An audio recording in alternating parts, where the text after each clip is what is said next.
रात के 2 बज रहे थे, परंतु शालिनी की आंखों में नींद नहीं थी। वह किसी गहरी सोच में डूबी हुई थी। उसका मन कल से ही बेहद उदास था। उसकी माँ की आज चौथी पुण्यतिथि थी। इन 4 वर्षों में ऐसा कोई दिन ऐसा नहीं गया होगा जिसमें उसको माँ की याद न आए हो। उसके पापा को गुजरे हुए भी 20 वर्ष बीत चुके थे। उसके पापा के गुजरने के बाद उसकी माँ और बड़े भाई ने ही पूरे परिवार को संभाला था। आज उसको 40 वर्ष पूर्व का वो एक एक दिन तथा वो सारे पल याद आने लगे जो उसने माँ के साथ गुजारे थे। बचपन से लेकर उसके इस दुनिया से जाने तक उसने हमेशा ही अपनी माँ को काम करते हुए देखा था। हर सुख दुख में और हर बीमारी में भी उसने हमेशा माँ को चलते देखा था। बचपन से ही वह उसके त्यागों को देखती आ रही थी। कभी उसने माँ को घर से बाहर निकलते नहीं देखा था। वह घर की चारदीवारी में ही अपने घर परिवार और बच्चों की सेवा में ही मसरूफ रहा करती थी। उसने कभी अपनी माँ को अपने लिए जीते नहीं देखा था।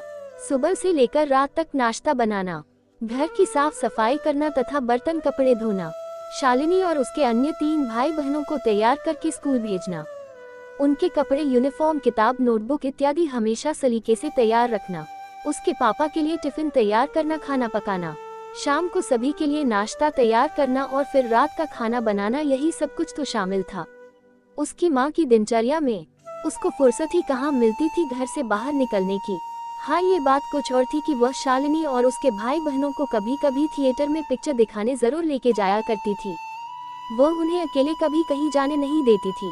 शालिनी को वे दिन याद आने लगे जब नवरात्रि के दिनों में एक तरफ माँ के गरबे खेले जाते थे तो दूसरी तरफ रामलीला दिखाई जाती थी। शालिनी और उसके दोनों भाइयों को रामलीला देखने में बहुत मजा आता था, जबकि उसकी बड़ी बहन को गरबे खेलने का बहुत ही शौक हुआ करता थी।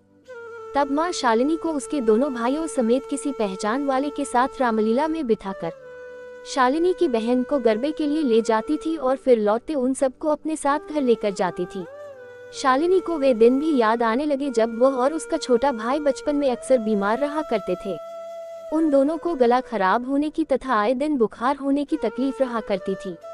उन दिनों में शहर में इतने डॉक्टर भी नहीं हुआ करते थे और छोटी छोटी बीमारियों में तो घर के इलाज ही किए जाते थे। घर में तब गैस भी नहीं हुआ करते थे, स्टोव पर ही काम किए जाते थे। तब माँ रात रात भर जागकर गले पर विक्स की मालिश करके नमक को स्टोव पर गर्म करके कपड़े की पोटली बांधकर गले पर सेक किया करती थी और बुखार को कम करने के लिए ठंडे पानी की पट्टियां सिर पर रखती थी। यही नहीं, पढ़ाई में भी अक्सर वह अपने चारों बच्चों का हौसला बढ़ाती रहती थी और उन्हें पढ़ने के लिए प्रेरित करती रहती थी। शालिनी के पापा की दिल का दौरा पड़ने के कारण अचानक मौत होने के कारण वह खुद अपने आप को संभाल नहीं पा रही थी, पर ऐसे वक्त से जल्दी ही उभरकर अपने आप पर काबू पाकर न सिर्फ उसने अपने चारों बच्चों को अकेले संभाला, पर साथ में उन चारों बच्चों को अच्छी अच्छी नौकरियां भी दिलाईं। शालिनी को वह दिन आज भी अच्छे से याद है जब सब्जी मंडी से लौटते उसने शालिनी का नियुक्ति पत्र खुशी खुशी उसे थमाया था, जो उसे सब्जी मंडी में किसी पहचान वाले ने दिया था। जिंदगी के हर मोड़ पर उसकी माँ ने अपने चारों बच्चों को खूब अच्छे से संभाला था। चारों बच्चों की शादियां होने के बाद उनके बच्चों को भी उसकी माँ ने ही संभाला था। उसकी माँ उसकी बड़ी बहन के संग रहती थी। उसे वो दिन अच्छे से याद है जब छुट्टी के दिन उसकी माँ उसका बेसब्री से इंतजार करती थी और उसको देखकर बहुत ही खुश हो जाया करती थी। कई बार वह छुट्टी के दिन माँ को घुमाने ले जाया करती थी, कभी मंदिर में, कभी पार्क में तो कभी होटल में वह माँ को लेके जाया करती थी, जहाँ पर अपने पहचान वालों से मिलकर उसकी माँ बहुत ही खुश हो जाया करती थी। 90 साल की उम्र की थी उसकी माँ, पर अभी भी वह घर के कितने काम कर लिया करती थी। वह जब भी कभी बीमार होती थी तब शालिनी ही अस्पताल में उसकी देखभाल किया करती थी, क्योंकि उसके भाई दूसरे शहरों में नौकरी करते थे और उसकी माँ को अपना शहर छोड़ने की बिल्कुल ही इच्छा नहीं थी। उसकी माँ को शालिनी के साथ वक्त गुजारना बहुत ही अच्छा लगता था और उसे शालिनी पर विश्वास भी बहुत। वह अक्सर शालिनी को मन की बातें बताया करती थी और उसके पापा के संग गुजारे लम्हों और अपने अतीत के बारे में उससे बातें किया करती थी। एक दिन उसके बड़े बेटे ने अपनी माँ को अपने पास बुलाया। उसकी माँ खुशी खुशी तैयार हो गई अपने बेटे के पास जाने के लिए।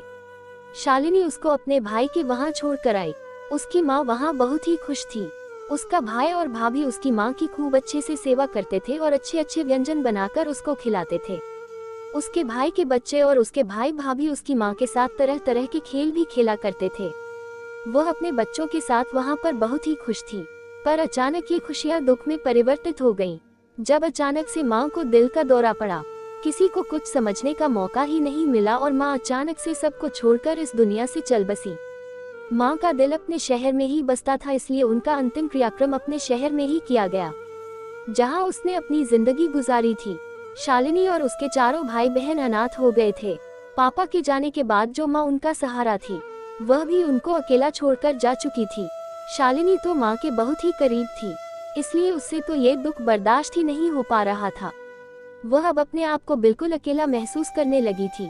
पूरा परिवार ही इस अचानक के झटके से हिल चुका था।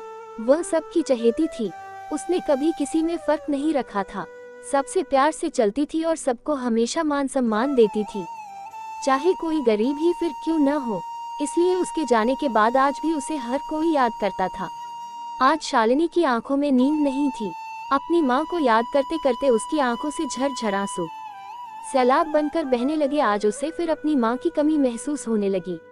आज उसके पास सब कुछ था, धन दौलत मान सम्मान अपना परिवार, पर अगर कुछ साथ नहीं था तो वो थी माँ।